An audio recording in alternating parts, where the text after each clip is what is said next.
Ladies and gentlemen, good day and welcome to Aditya Birla Sun Life Asset Management Q1 FY24 earnings conference call hosted by InCred Equities. As a reminder, all participant lines will be in the listen-only mode and there will be an opportunity for you to ask questions after the presentation concludes. Should you need assistance during the conference call, please signal an operator by pressing star then 0 on your touchtone phone. Please note that this conference is being recorded. I now hand the conference over to Mr. Jignesh Shial from InCred Equities. Thank you and over to you, sir. Yeah, thank you, Ziku, and good evening, everyone. On behalf of InCred Equities, I welcome you all to Aditya Birla Sun Life Asset Management 1Q FY24 earnings conference call. We have along with us Mr. A. Balasubramanian, Managing Director and CEO, Mr. Parag Joglekar, Chief Financial Officer, and Mr. Prakash Pugle, Head Investor Relations. We are thankful to the management for allowing us this opportunity. I would now like to hand it over to Mr. A. Balasubramanian, Managing Director and CEO of Aditya Birla Sun Life Asset Management for his opening remarks. Over to you, sir. Thanks, Vignesh, and thank you for the introduction. And good evening to everyone attending today's investors call. I hope you all had the opportunity to go through the earnings presentation. It is available on the stock exchanges and our website as well. Let me first begin with, as a customary, the economic outlook and the mutual fund industry update. The global economy is facing increasing expectations of rate hikes. Of course, as I speak, yesterday the 20 basis point rate hike came due to sustained growth and high inflation, and policymakers in these regions remained hawkish. Even though the headline inflation has softened, core inflation, however, remains stubborn. The global economic landscape is witnessing diverse trends, with the different regions facing unique challenges. While some central banks are adopting a hawkish stance in response to inflationary pressures, others are exploring measures to bolster their economies amid uncertainties like China. The macroeconomic outlook for India remains promising. India has thrived and continues to stand tall as one of the world's fastest growing economies, and forecasts from both global and domestic experts project a robust growth of 6 to 6.5%. This positive sentiment is underpinned by the strong fundamentals. Notably, India has boasted a healthy GDP print in FY23, a narrowing current account and fiscal deficit, well-controlled inflation, stable interest rates, impressive tax collection, and growing foreign exchange reserves. Additionally, the manufacturing sector has shown stability with a steady PMI and improved capacity utilization, leading to lower NPAs. The credit culture has also seen a positive shift, reflecting a higher repayment intent and rising tax collections. And these factors collectively point to the economic stability to sustain its growth momentum. Moreover, the government focus on infrastructure development, digital transformation, and sectoral reforms augurs well for the economy's future. The intrinsic strength of our economy can be attributed to its reliance on domestic demand, favorable demographics, political stability, and a progressive reform agenda set by the government.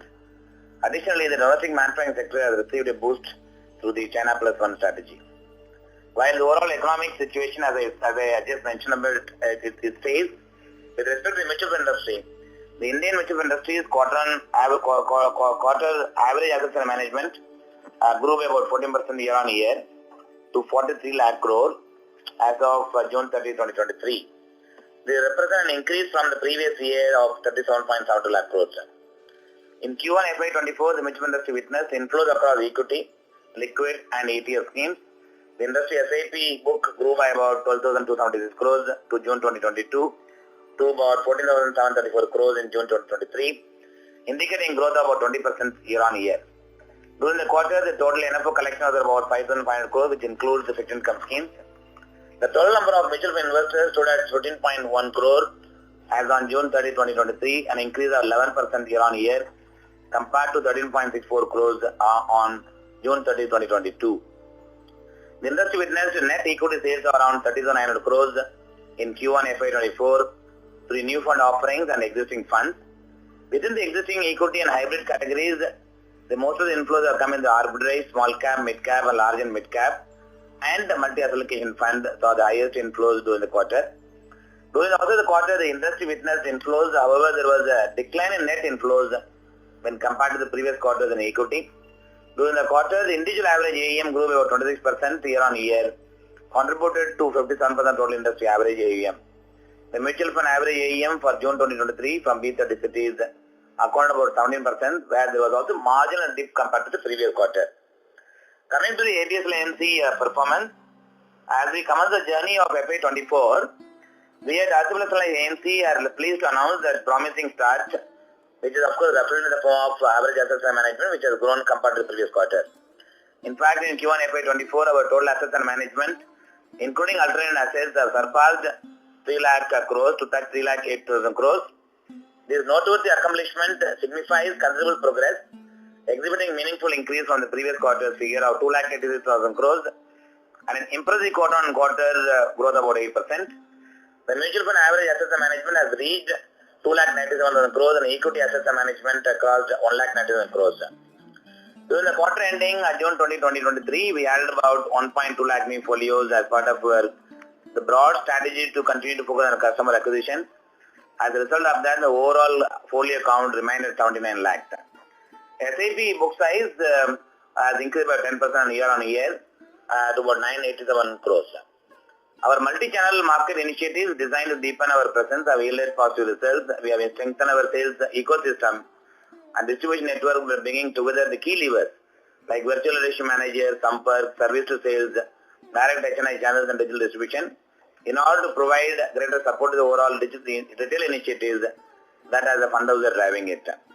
Regarding our overall mix between retail and institutional customers, retail investors account about 49% of our assets management.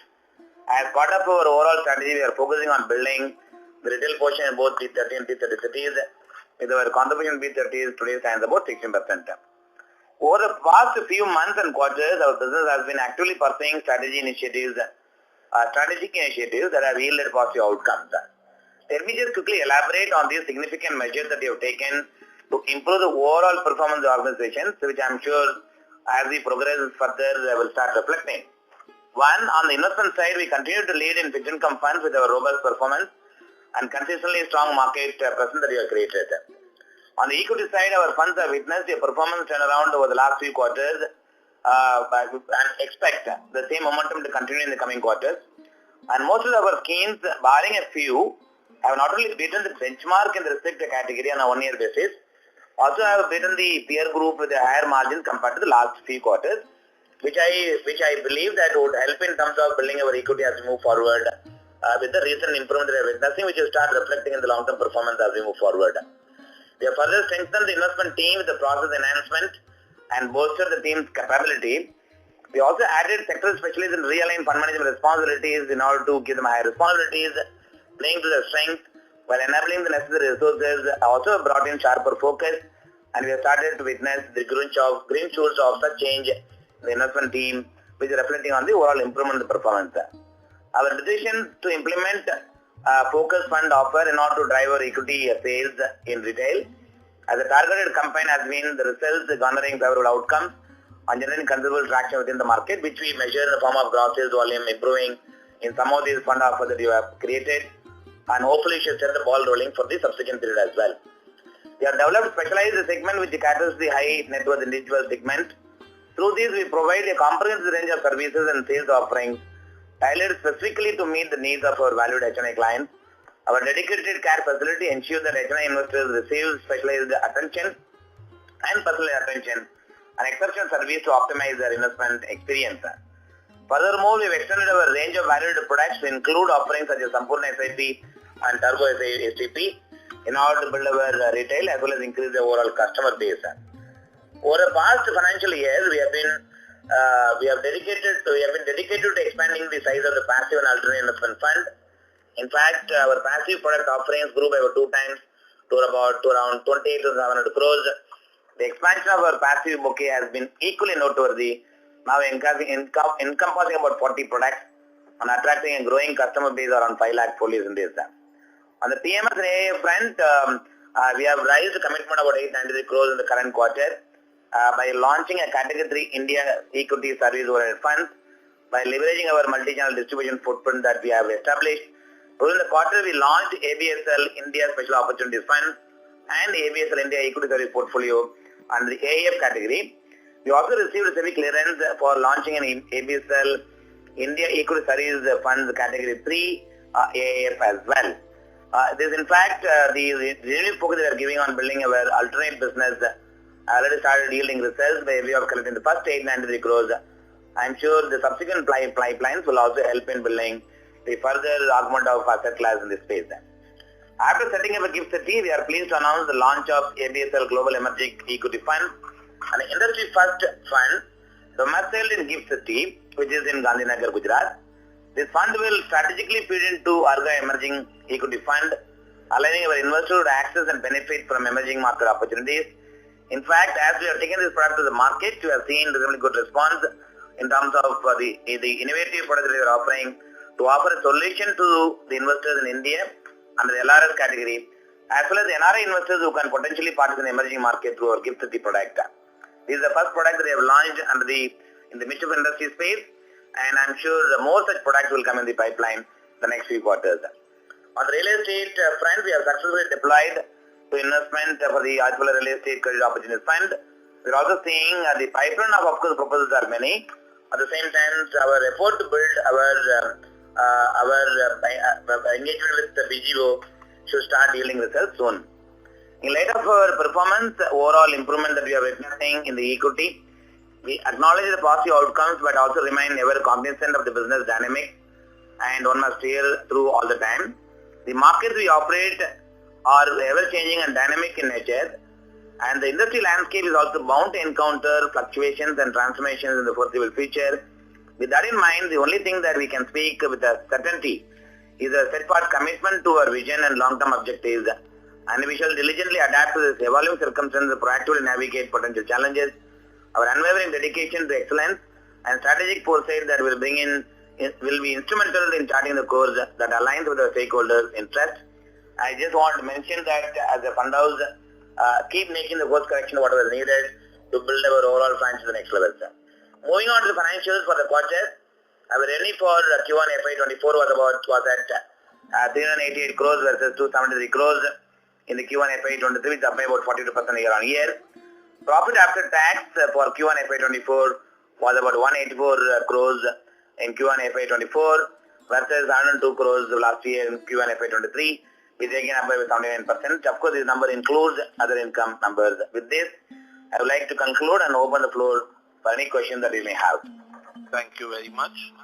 We will now begin the question and answer session. Anyone who wishes to ask a question may press star and 1 on their touch-tone telephone.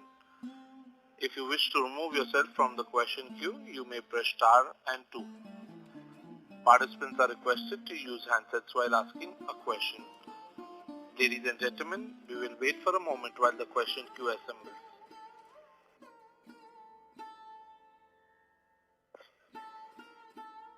Our first question is from the line of Prayesh Jain from Motilal Oswal. Please go ahead. Yeah, hi, good evening everyone. So firstly on the SIP book, if I look at all the parameters that are given on slide 11, so with the number of outstanding live outstanding SIPs, new SIP registration, or the SIP book for that matter, all have been on a declining trend in a sequential basis, even for the industry, we saw some stagnation in the month of June with respect to the overall SIP volumes. So is there a challenge in that sense to get new SIP registrations, or how do we kind of change this? Well, that we always talk about penetration being very low in the country, but how do we kind of take this forward from it? Yeah. I think thanks, Prayesh, for this question. The SIP in general, the trend that we have seen since the time the market started getting into a complete different zone, we generally have seen the registrations versus cancellations versus expired SIPs in general have seen some rise in the cancellations and expiries, and that's primarily the reason why not only for the industry, the gross number, which is 41 crores number that we saw for the industry, is generally the net inflow as a result of these expiries. Generally, the number is low. This again for the whole industry and for us as well, we saw some kind of stagnation as a result of that. Second, which also of course came the last 3 months, I think there are certain regulatory changes which came especially on the SIPs which need to get triggered in the form of OTP based verifications, which is more operation related issues. But also would have though I don't know the data for this, but I'm saying from behavioral point of view, also have resulted in some bit of SIPs getting dropped as a result of that. These were the two primary reasons as a result of that is something which I would say. And in terms of registration, which is a 14 crores number, I always feel proud about that. I think while expiries and cancellation is not in our control, but getting new customers in our control, that's what something has been rising. And for us, while it has remained stagnant at close to about 1,000 crores, though our vision has been to take it to 1,200 crores, some of the efforts that we take is in the form of launching new goal-based SAPs, convenience-based SAPs, like Sampurna SAP I mentioned about, Turbo STP I mentioned about. Some of these initiatives that are taking are more with intention to make customers to look at SAP as a long-term investing, not for short-term. And then the last piece that I want to say is, while the digital platform has been adding good amount of SAPs in terms of new customer addition, but as Ramesh also mentioned that those SAPs generally get registered for low ticket, small ticket, and second is they come for sometimes 3 months, sometimes 1 year. So the drop rates at times is also in that segment is a little higher than what generally one perceives to be. I think it's a combination of multiple things. But clearly, from a longer term point of view, for us, especially having built the business for the last 10, 12 years, where we always take pride in building a strong retail franchise through the SAP book, I think that continues to remain as a big focus area. Though we may face some temporary challenges, but that's not something is being taken away from our radar. Got that. And on the yield front, like there's been a drop both sequentially and YOY. Could you explain that and what kind of trajectory do we anticipate for the rest of the year? So hi Prayesh, good afternoon. Just on the yield side, on the asset class wise, yield remain more or less same, like equity remains in the range of around 70, debt in the range of around 22 to 25 basis, and liquid remains in the range of around 12 to 13 basis. So those numbers more or less remain same. The change has happened due to the mix which is change within the asset class, and there is a growth in the liquid and liquid plus scheme which we have seen in the last quarter, resulting in a slight drop in the mix of equity, which has resulted in a drop in the yield, overall blended yield for the company. Otherwise, the overall yield remain at asset class more or less similar. Okay, great. And lastly, Bala sir, any thoughts on a new formidable player getting into the market in the likes of Blackstone with the kind of expertise that they have globally, especially on the passive side via their platforms, Aladdin or iShares for that matter? What is the kind of growth or challenges that you might anticipate? I know it's too early days, but any initial thoughts that would be great to hear from your side. Yeah. Thanks, Prayesh. Of course, given the fact that I'm a firm believer of Indian mutual fund industry crossing 100 lakh crore size the next the years to come, and I'm also a firm believer that way personal households will have a mutual fund investments in India. So going by that, I think there is a space for more people to do the hard work for expansion of the industry. I'm sure as the industry expands, as the wallet share increases, and that will of course go to established players in the mutual fund industry like ourselves. Just to give one analogy, when we started 25 years back, 30 years back, we were close to about 3 or 4 fund houses. Today we have 44 mutual funds, and 80% of the mutual assets and management coming from the top 10. and top 5 contributes about 53% of the AUM. So therefore, I would assume a similar trend will emerge as we move forward. Of course, more players coming in, established players coming in, will bring in new practices, no doubt. It'll bring in new product offering that could come. Will also bring in some competitive space. It will only strengthen our alertness to actually both in terms of product offering as well as an expansion of the customer base. Those will become more than a challenge. We need to also probably go a little more aggressive on that space as well. But otherwise, I would only assume it will only help in expanding the market. Great. Thank you and all the best. Yeah, thanks, Fresh. Thank you. Before we take the next question, a reminder to all participants, you may press star and 1 to ask a question. Ladies and gentlemen, you may press star and 1 to ask a question. Our next question is from the line of Lalit Deo from Equirus Securities. Please go ahead with the question. Yeah, good afternoon, sir. Thank you for the opportunity. So, sir, just like 2 questions. So, firstly, sir, during the quarter... Sorry to interrupt. May we request you to use your handset for optimum audio quality? Thank you. Yeah, is this better? Yes, sir. Go ahead. Yeah. So, sir, just 2 questions. So, firstly, like during the quarter, we have seen some increase in our employee expenses. So, anything to read into that? And also, could you also qualitatively talk about like how has been the gross inflows in our equity schemes during the quarter as compared to the previous 2-3 quarters? Sure. Lalit, on the employee expenses actually are more or less in around this number only. In last quarter, there was slight drop due to some provision, true down in the provision of variable pay and bonus, and that is why there was a drop in last quarter. Otherwise, the people remain slightly in the similar range.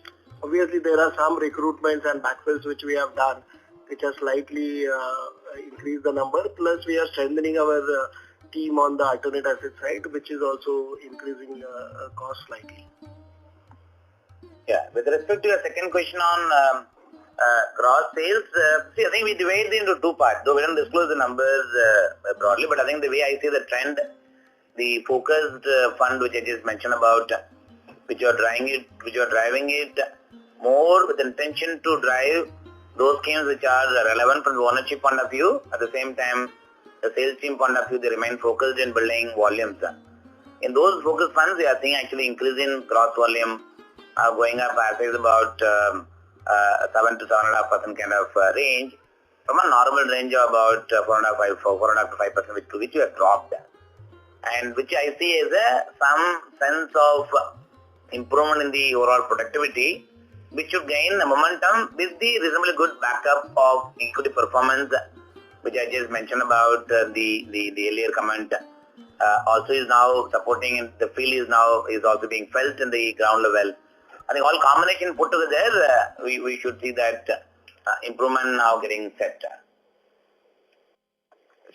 Sure. Actually, this last question on the alternative side, like we are growing it well. So, like, what is our vision over the next 3 to 5 years? Like, where do you see the overall AUM size on the alternate side, and how much of it should it contribute to our overall revenue and earnings? Yeah, broadly, this one area where we are stepping away focus, Lalit, one, as you have seen, this 800 crores we raised after beefing up the team in the AIF side. We've seen the first success. In fact, this has helped in 2 ways. One, reaching out to all the market players, and we could communicate both on the mutual fund progress that we are making, and second, our vision for the AIF. And that has helped in terms of raising 900 crores. If they don't have confidence on AMC, even the 900 crores would not have come. So that I see as a reflection of confidence of people to give their money in the AIF side. We have created, of course, pipeline of product within the AIF equity. We have a pipeline of product on the credit side. And these two put together, given the fact this segment will also help in improving your overall profitability as a contribution, this is something has remained as a big area of focus. Right now, we are working with about 7-member team in equity We are trying to beef up our fixed income capability in terms of managing credit-oriented funds in this space. I think these two combinations put together, I think the roadmap is being set to bring in a sharper focus on our on this piece. In fact, we also given a separate in the K area for entire existing sales teams, separate K area to promote our AIF product, because the team is one, but at the same time they can actually sell multiple product as it suits for the customers. So there is a very clear vision we are setting in. For want of this thing, I am not giving the number per se, but clearly sharper focus we are bringing on this space. Sure, sir. That is helpful. Thank you, sir. Thank you. Ladies and gentlemen, you may press star and 1 to ask a question. A reminder to all participants, you may press star and 1 to ask a question. Our next question is from the line of Devesh Agarwal from IIFL Securities. Please go ahead with your question. Good afternoon, sir, and thank you for the opportunity. So first question, I heard it right, you said on equity side our yield is around 70 basis point versus last quarter you had mentioned of around 74 basis point. So there's a good 4 basis point decline while our equity AUM remains flattish on a QOQ basis.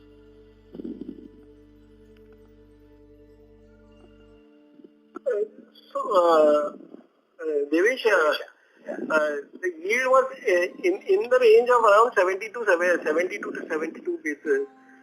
It is a mixture of various schemes within the equity which we are promoting, and depending on the size of the scheme which we are growing, including arbitrage or tax relief and the other scheme, that changed, but there is no big drop.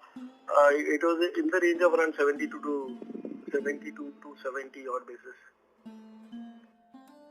Yeah, there is a big drop, Devesh. More or less the same, except on few schemes would have got for drop for that too, very minor drop would have been there. Otherwise, broadly the number remains the same. Understood, sir. Understood. And sir, on the passive side, what is the yield that we are making? So on passive, generally on ETF, it will be in the range of around 10 odd basis, and on the index side, it will be slightly higher. It will be in the range of around 20 odd. Okay. So at least on a passive portfolio, it would be closer to 15-16 basis point. It's up, depending on how it moves. But of course, we also have a product within the passive where we charge a little higher expenses, given the fact that we are bringing in some value added in terms of frequent monitoring of portfolios as well as reshuffling the portfolios depending upon index, right? Which like such as Nifty 50 equal weight index, we charge higher expenses. Then smaller mid cap index, we charge higher expenses. So the expenses are higher as it stands today. Therefore, any volume increase could help in increasing the revenue. But we've been pushing it aggressively, like NASDAQ fund. We do have. I think as we start seeing the volume increase on these products, we'll probably see the margins improving on that basis. Though we are currently charging higher than the normal ETF or passive fund will charge is roughly about 10-20 basis points. This product we are positioned like that, and with intention to improve their contribution as well in the future. Okay. And sir, when we see the passive AUM numbers, we were seeing QOQ growth until last quarter, and it was a very healthy growth, especially in the index fund. But if we see the June quarter on a sequential basis, the numbers look very flattish. So was that any particular product like a target maturity which was doing very well until last year or last quarter, and this quarter there was some moderation in the flows into those category? Sure. I think you rightly pointed out, Devesh. One, the ETF equity category we have seen a growth. We have seen participations rising, both in terms of customer additions as well as on institutional customers coming in few of our funds, both in the Nifty and index and the banking ETF. As far as the target maturity fund concerns, it comes under the passive category. Though the AUM got closed from the passive, but they are come to the actually managed debt funds. It got shifted there because it came for maturity. So they all have to get rolled over. Even the rollover, we can't do it in the target maturity space unless the customer wants to go for it. So those rollovers actually got shifted to the mutual funds to the extent of about 50 to 60%. And that's the reason why in the mapping, they would have gone out of the passive space. Oh, so you're saying that is now getting into the actual debt funds or fixed income funds? In fact, we saw a shift from the target maturity fund to the floating rate fund in the mutual fund space. Wow, okay. And so lastly, if I see our distribution channel mix, especially on the equity side, the share of banker channel is kind of continuously coming down. If you compare on a YOY basis, it has come down from 13% to 10%. So is there any specific reason with some bank who has stopped selling a product, or it's a general fall? I think it was largely because of the mix actually, in terms of, I must admit that this quarter we saw significant momentum.